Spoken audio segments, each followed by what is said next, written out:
Alright, let's talk about the American V8. Here's the thing, three engines have basically defined modern American horsepower. LS, the HEMI, and the Coyote. Three different companies, three totally different philosophies, and honestly, three different religions. If you've ever hung out at a car meet, you know people will argue about these things until the sun comes up. So today, we're going to settle it. Not with opinions, no, we're settling it with engineering. We're going to pull each one apart, look at how it actually works, and figure out which one deserves a spot in your build. But before we dive into the contenders, let's back up. Because you can't compare V8s until you get what a V8 actually is. So look at this. A V8 is 8 cylinders split into 2 banks of 4, arranged in a V shape, typically 90 degrees apart. Inside each cylinder is this beautiful little violent event happening thousands of times a minute. It's a 4-step dance: intake, compression, power, exhaust. Watch. The piston drops and sucks in a mist of air and fuel. That's intake.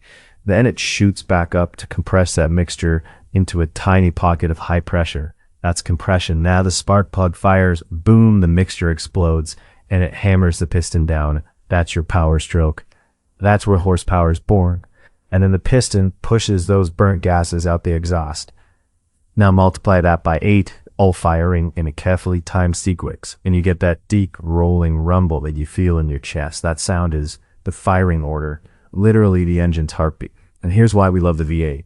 8 cylinders give you smoothness and torque. Torque is that twisting force that shoves you back in your seat.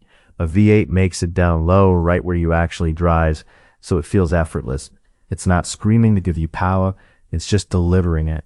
That's the foundation. Every engine we're about to look at follows those same rules. The difference is in how each one plays the game. Different head, different valve trains, different personalities, same physics, wildly different results. Alright, let's meet the contenders. Alright, first up, the one you've heard swapped into literally everything, the LS. Now check it out. General Motors launched the LS family back in '97 with the C5 Corvette. It was a clean sheet redesign of the old small block Chevy. Same basic idea, but totally modernized. And what they ended up with kind of accidentally became the most swappable engine on planet Earth. So here's the architecture, and this is key. The LS uses what's called a cannon block design. You'll hear it called pushrod or overhead valve. That means the camshaft, the piece that opens and closes the valve, sits down low, right in the middle of the block, tucked in between the cylinder banks. Up top, you've got the valves and the heads. To bridge that gap, push rods. Simple metal rods ride on the cam lobes and push those valves open. It's almost old-fashioned, and that's exactly why it's genius. Because think about what that does. With the cam tucked in the block and just 2 valves per cylinder, the heads stay compact and tight. The whole engine is narrow, short, super manageable. You can stuff it into engine bays that were never meant for a V8. People track them into Miatas, pickup trucks, classic BMWs. I've even seen an LS in a golf car. No joke. And here's a bonus. It's made of aluminum, block, heads, all of it. So it's light. We're talking under 450 pounds. That's featherweight for a V8 with this kind of grunt. Displacement-wise, the LS family runs from 4.8 liters up to a massive 7.0 in the legendary LS7. And these engines are born to be tweaked. The aftermarket is bottomless. Cam upgrades, heads, superchargers, turbos, the internals can take it. The bottom end is strong and it just loves boost. So think of the LS like that friend who's always down for anything. Reliable, affordable, crazy capable, not the fanciest, not the most advanced valve train, but it makes big power, fits practically anywhere, and just keeps going. That's why people call it the people's champion. But don't let the simplicity fool you.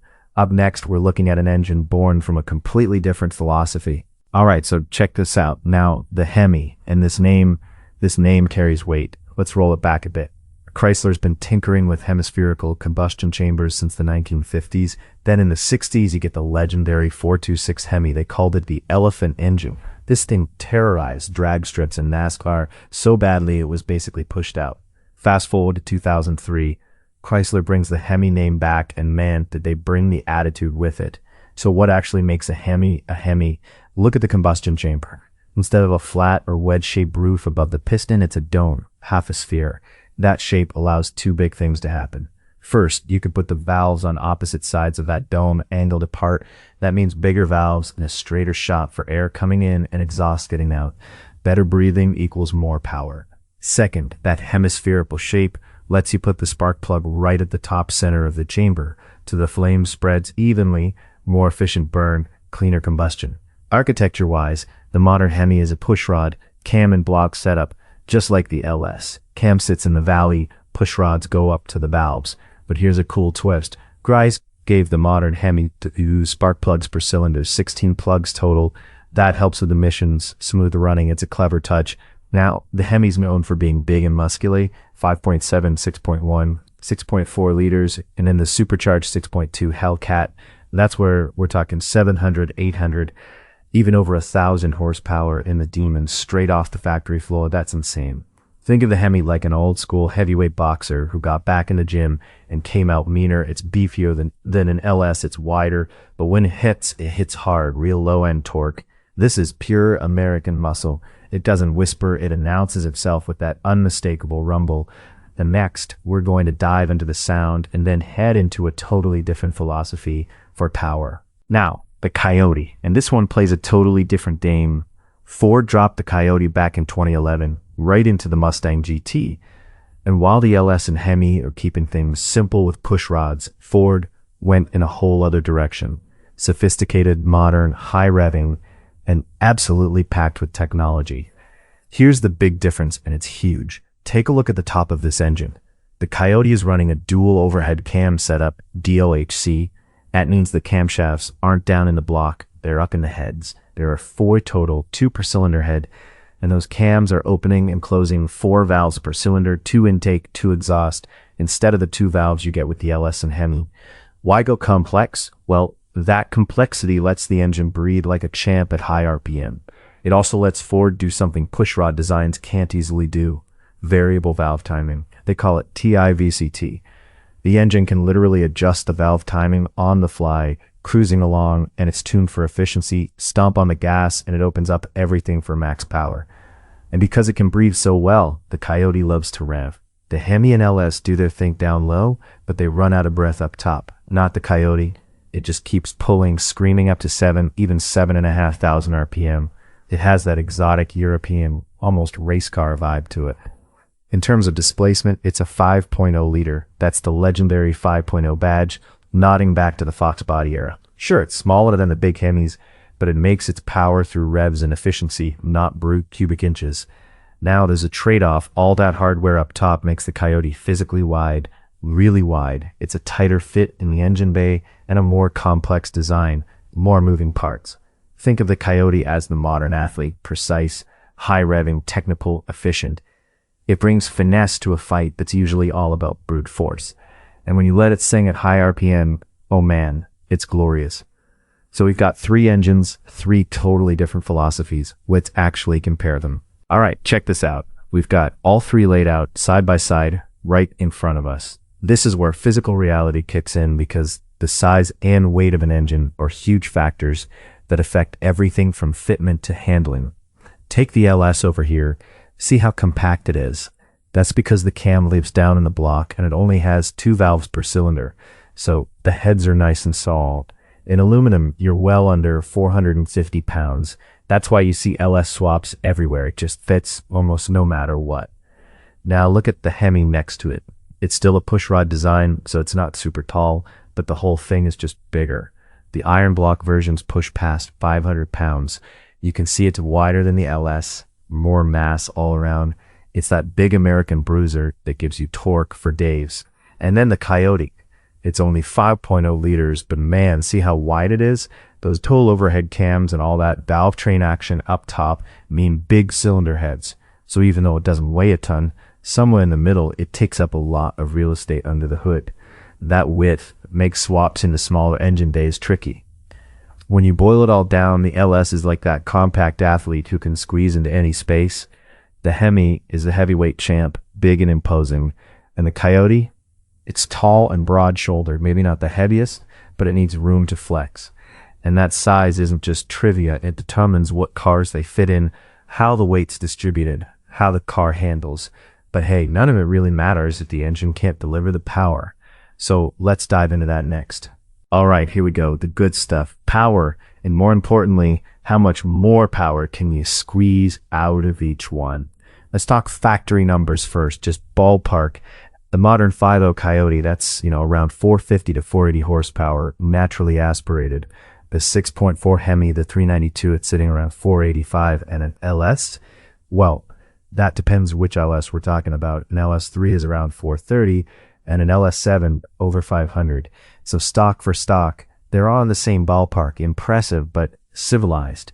But here's the thing. Nobody who's really into these engines leaves them stock. The real question is, how do they respond when you start pushing? That's where their personalities really come out.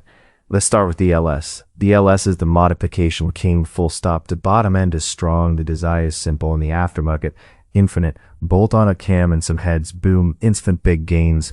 But the real trick, boost. An LS embraces a supercharger or turbo like it was born for it. People are making 4-figure horsepower on stock LS bottom ends. It's almost unfair how much abuse these things can take. Dollar for dollar, no engine gives more power for less money. And the HEMI, the HEMI's party trick, it showed up to the party ready to fight. The Hellcat engine, supercharged 6.2, making 700 plus horsepower right off the showroom floor. The Demon, the 800, the Demon 170, 1000, Chrysler basically modded it for you. And if you still want more, a pulley swap, a tune, and it responds like a champ, it's brute force engineered from day one. Then the Coyote. The Coyote is a different animal. Naturally aspirated, it's a rev-happy machine. It loves to spin, but add force induction and those dual overhead cams, let it breathe, bake, supercharging or slap on a turbo, and the power gains are massive while it revs to the moon. The catch, it's more complex. There's more going on inside and it's tighter in the engine bay, but the ceiling, very high. So think of it like this. The LS is your cheap bulletproof canvas. You can do anything to it. The HEMI, it's the factory brute, massive power straight out of the box. The Coyote, that's the high-tech overachiever, revvy, sophisticated, and hungry for boost. All three can make absurd power. They just charge you different currencies to get there. Money, complexity, simplicity. And remember, power's only half the experience. The other half, you hear it before you see it. All right, let's talk about the thing that actually makes your neck hairs stand up, sound. Because these three engines do not sound alike, not even close. The HEMI, this is the classic American muscle rumble, right? Deep, lopey, aggressive. I'm picturing that uneven thumping idle that basically says, I could hurt somebody. It's low, it's mean, and I'm telling you, it's the sound of a Challenger pulling up next to you at a light. When folks close their eyes and imagine a muscle guard, they're hearing a HEMI. Now, the LS, it's got that hot rod bark, a classic throaty, small block Chevy growl, especially once you throw a cam in it. That's when you get that choppy, aggressive idle. It's raw. It's American V8 to the core, and it hits you right in the nostalgia. And then the Coyote. You wind this thing out, and it turns out to a completely different animal. Down low, yeah, there's a nice growl, but get it near Redline, and you've got this high-pitched exotic wail. It sounds expensive. It sounds like a race car climbing toward a thread. This one's the sophisticated one, for sure. Now, let's get real about reliability, because what's the point of horsepower if you're stranded on the side of the road? The LS, that thing is famously bulletproof, simple design, fewer moving parts, and decades of proven durability. There are LS engines out there rolling around with 300, 400,000 miles. It's pretty much the gold standard for just works. The HEMI, also strong and durable, although the modern ones have their little quirks like those lifter and camshaft issues people talk about. But the base architecture is tough. These engines can take a beating. And the Coyote, impressively reliable considering how complex it is. Ford engineered it well, but that's the trade-off with sophistication. More cams, more valves, more timing components, more things that could eventually need attention. Simpler engines just naturally have fewer things to go wrong. Bottom line, fewer moving parts usually means fewer headaches. That's the pushrod advantage the LS and HEMI have. The Coyote trades a little of that simplicity for performance and refinement. None of them are unreliable, but they each ask for different kinds of tear. Which one's right for you? That depends entirely on what you want to do with it. All right, so 3 engines, 3 philosophies. Let's bring it home and actually answer the question, which one should you choose? Because the truth is, there's no single winner. There's a winner for you. Let's break it down by what you're actually trying to build. If you want maximum power for minimum money, then you're itching to swap a V8 into something wild, the LS is your engine. It's compact, it's light, it's endlessly moddable, it's cheap to make big power, and it fits in anything. If your dream is a sleeper, a track car, and drift missile, and insane engine swap, start with an LS. It's the people's champion for a reason. Now, if you want raw, brutal, straight-line muscle car attitude, and you want it to sound like the devil clearing his throat, the HEMI is calling your name. Especially anything supercharged. Big power, big torque, big presence, factory warranted insanity. This is for the person who wants to smoke the tires and make a statement doing it. It's American muscle in its purest, angriest form. And if you want the most modern, technical, high-revving experience, an engine that's happy commuting quietly but transforms into a screaming exotic when you flatten the throttle, the Coyote is your pick. It's the sophisticate. It revs, it sings, and it handles well because of that character, and it makes awesome power with a little of refinement the others don't quite match. So here's how I'd sum it up. The LS is a versatile do-everything champion. The HEMI is the brute force muscle legend, and the Coyote is the high-tech precision screamer. Now, is there a best engine? Honestly, no. And that's the beautiful part. These three exist because there are three different kinds of enthusiasts. The engineer who loves elegant simplicity, the bruiser who lives to torque and noise, the technician who craves revs and refinement. There's a V8 here for every single one of them. So the real question isn't which engine is best. The real question is, which one are you? Drop it in the comments. Tell me what you're building and which one you run. And if you've learned something today, you already know what to do. Subscribe, because next episode, we're going even deeper. This has been Redline Research. Keep it revving. We'll see you in the next one. You're moving to the next level. Your next opponent is you.